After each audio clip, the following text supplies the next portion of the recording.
అపోస్తల కార్యం 16వ అధ్యాయం 31వ వచనాన్ని చదువుతాం.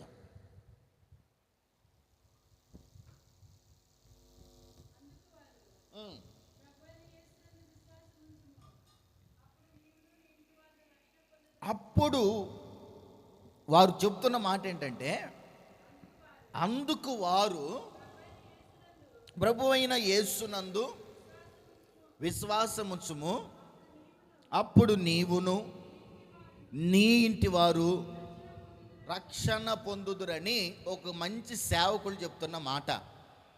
ఈ సేవకుడు ఏం చేశాడయ్యా, ఎందుకు చెప్పాడు ఆ మాట అని మనం ఆలోచన చేస్తే, మంచిగా సేవ చేస్తున్నాడు. దేవుడు తను రక్షించినందుకు, దేవునిలోకి తను వచ్చినందుకు, యేసు ప్రభు నిజమైన దేవుడు, ఆయన తప్ప వేరే దేవుడు లేడని తెలుసుకున్నటువంటి ఆ వయస్సు నుండి దేవుని బిడ్డలారా ఆయన విరివిగా సేవ చేస్తున్నాడు. కొరడాలతో కొట్టారు, బెత్తంతో కొట్టారు, ఎన్నోసార్లు చిత్రహింసలు పెట్టారు, జైల్లో పెట్టారు. అయినా కానీ దేవుని సువార్త ఆపలేదు. ఎందుకనంటే, నా నిమిత్తం జనులు మిమ్మల్ని నిందించి హింసించి అవమానపరిచినప్పుడు పరలోకమందు మీ ఫలం అధికమవుతుందని తన మనస్సులో రూఢిగా నమ్మాడు, విశ్వసించాడు. అప్పుడు అందుకని ఈ విశ్వసించిన దాన్ని బట్టి, ప్రభు తనకు చేసిన మేలును బట్టి, ఆయన దేవుడని తెలుసుకున్న దాన్ని బట్టి సువార్త చేస్తూ వెళుతున్నప్పుడు ఇతను ఏం చేశారంటే చెరసాల్లో పెట్టారు. ఇతనితో పాటు ఇతని ఫ్రెండు సేలను కూడా చెరసాల్లో పెట్టి ఖైదీలుగా బంధించి కాళ్ళకి చేతులకి మెడకి గొలుసులేసి ఓ చీకటి గదిలో బంధించారు. అయితే వాళ్ళందరూ ఉంటారు కదండి, బంధించినప్పుడు ఇప్పుడు ఫ్రెండ్స్ అయిపోతారు. చెరసాల్లో వేసినప్పుడు వాళ్ళందరూ అన్నారు, ఏం చేశారయ్యా, దొంగతనం చేశారా? దొంగతనం ఏం చేయలేదు. మరి హత్యలు చేశారా? హత్యలు ఏం చేయలేదు. మరి ఏ తప్పు చేసి ఇక్కడికి వచ్చారు? దేవుని సువార్తను ప్రకటించాం, అంతే. ఈడు ఒకడు ఉంటాడు, ఆడి పేరేంటండి, పిలకేసుకొని ఎర్రటి బట్టలు వేసుకొని ఆ రైల్వే స్టేషన్లో ఆ బస్ స్టాండ్లో లేకపోతే అటు ఇటు తిరుగుతాడు.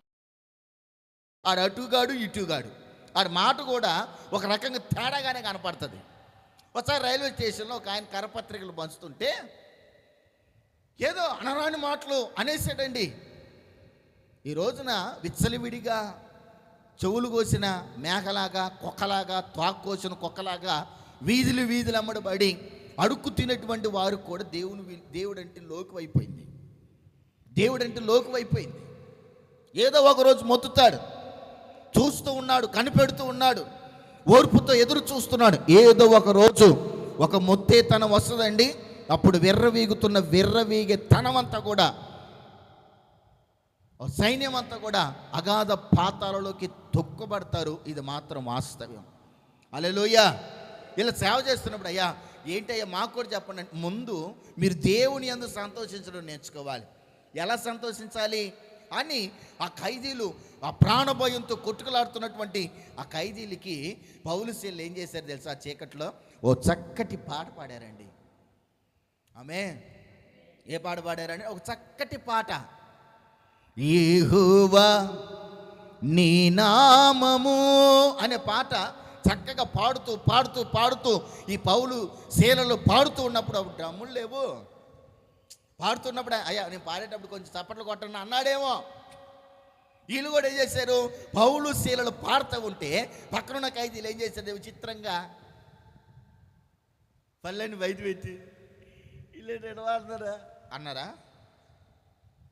వీళ్ళు కూడా ఏకీభవించారు. వారు దేవుని తెలుసుకోలేదు. యేసు ప్రభు అంటే ఎవరో తెలియదు, దేవుడు అంటే ఏంటో తెలియదు. ఈ పౌలు శీలలు ఆ చీకటి గదిలో కూర్చొని దేవుణ్ణి స్తుతిస్తూ, దేవుణ్ణి మహిమపరుస్తూ, దేవుణ్ణి ఆరాధిస్తూ ఉంటే వీళ్ళు కూడా ఏకీభవిస్తే వాళ్ళు పాడిన పాటలకి ఆ చోట కంపించి చెరసాల పునాదులు అదిరినప్పుడు అంతా కూడా చల్లాచెదరైపోయింది. ఇక ఖైదీలందరూ తప్పించుకోవడానికి అవకాశం దొరికినప్పుడు ఆ చెరసాల్లో ఉన్న వాళ్ళందరూ వెళ్ళిపోయారేమో, ఇక రాజు నిశ్చయముగా నన్ను చంపేస్తాడు అని తను ఏం చేశాడు తెలుసా? ఆ చావేదో, భయంకరమైన చావేదో నేను చావకూడదు, నేనే చచ్చిపోతానని ఆ కత్తి తీసుకుని అలా పొడుచుకుంటున్నప్పుడు, నీ ప్రాణమునకు ఏ హాని నువ్వు చేసుకోవద్దని ఒక చీకటి గదిలో నుంచి స్వరం వినబడుతుంటే ఏంటి ఆ స్వరం అని ఆ లాంతర్ తీసుకొని వచ్చి చూసినప్పుడు ఖైదీలు ఎక్కడికి వెళ్ళలేదండి. హల్లెలూయా. అలాగే చూశారు. ఏంటయ్యా మీరు వెళ్ళలేదా అవకాశం దొరికినా? సరే మీరంటే దేవుని సేవ చేయించున్నారు, మరి వీళ్ళెందుకు వెళ్ళలేదు? మేము ఎప్పుడైతే వీరి మాటలు విన్నామో, ఎప్పుడైతే వీరు పాడుతున్నప్పుడు మేము వారికి ఏకీభవించామో, వీరు దేవుని గురించి చెప్పారో, దేవుని గురించి మాట్లాడారో, దేవుని గురించినటువంటి ఆ సువార్త మా చెవులలో విన్నప్పుడు మేము పశ్చాత్తాపడి మేము చేయించున్న పాపాలన్నీ ఒప్పుకొని ఈ రోజున మేము ఇక్కడ ఉన్నామని అందరూ ఏక మనసుతో చెప్పినప్పుడు ఆయన ఏమన్నాడు తెలుసయ్యా, అట్టి దేవుణ్ణి నేను నమ్మాలంటే ఏం చేయాలి? చెరసాలలో ఉన్నవారికి సువార్త వినిపిస్తే పశ్చాత్తాపడ్డారు. ఈ రోజున చెరసాలలో లేకుండా అనేక మంది బయట దేవుడు విశాలమైనటువంటి ప్రదేశాల్లో తిరగడానికి అవకాశం ఇచ్చిన దేవుని నమ్ముకోలేకపోతున్నారు, సుఖభోగాల వైపు పరిగెడుతున్నారు. ఆయన అంటున్నాడు, అయ్యో ఇంత అవకాశం దొరికినా మీరు ఎందుకని పారిపోలేదు? అయ్యా మేము దేవుని నమ్మాం, అయితే ఆ దేవుని నమ్మడానికి నేనేం చేయాలన్నప్పుడు అప్పుడు రాస్తున్న మాట అండి, అందుకు వారు ప్రభువైన యేసునందు విశ్వాసముంచుము, అప్పుడు నీవును నీ ఇంటి వారు రక్షణ పొందుతారు. దేవుని మహిమ కలుగునగాక. నువ్వు దేవుని యందు విశ్వాసం ఉంచాలి. మొదటగా దేవుని నమ్మే కుటుంబ యజమానురాలైనా పోనీ పిల్లలైనా వాళ్ళు ఏం చేయాలి? దేవుని యందు విశ్వాసం ఉంచాలి. ఈ రోజున అనేక మంది దేవుని నమ్ముతున్నారు కానీ దేవుని మీద విశ్వాసం మాత్రం ఉంచట్లా. దేవుని నమ్ముతున్నారు, ఆ గోడకి అంకితం, ఆ బైబిల్ కొంటే అరమరకి అంకితం, ఇలాగే చేస్తున్నారు కానీ ఆ దేవుణ్ణి హృదయంలోనికి ఆహ్వానించట్లేదు. ఒకవేళ ఆహ్వానిస్తే ఎలా ఉండదు తెలుసా? నీ కుటుంబం మొత్తం రక్షించబడటానికి నువ్వు ప్రయాసపడతావు. హల్లెలూయా. చెప్పండి గట్టిగా, హల్లెలూయా. మరి ఈ రోజున నువ్వు దేవుణ్ణి నమ్మావా? వేశ్యలు నమ్ముతున్నారు దేవుణ్ణి. రాహాబు అనేటువంటి వేశ్య నమ్మింది. ఏం చేసింది? అయ్యా మీ దేవుడు సర్వశక్తి కలిగిన దేవుడని నేను నమ్మాను, మీ దేవుడు ఎంతోమందిని హతమార్చాడని నేను నమ్మాను, ఎంతోమంది జీవితాలు నిలబెట్టాడని మేము నమ్మాం. మరి ఈ రోజున నా జీవితాన్ని కూడా కాపాడుకుంటాను, సారీ మాకు ఏ హాని చేయొద్దని బ్రతిమలాడిందండి ఆహాబ్ అనేటువంటి వేశ్య. ఈ రోజున నీ జీవితంలో ప్రభువుని నువ్వు విశ్వసించావు, నిజంగా ప్రభువుని నమ్మావా? ప్రభువుని యందు విశ్వాసం ఉంచావా? చదవండి 2 తిమోతి పత్రిక 2వ అధ్యాయం 19వ వచనం. 2 తిమోతి 2వ అధ్యాయం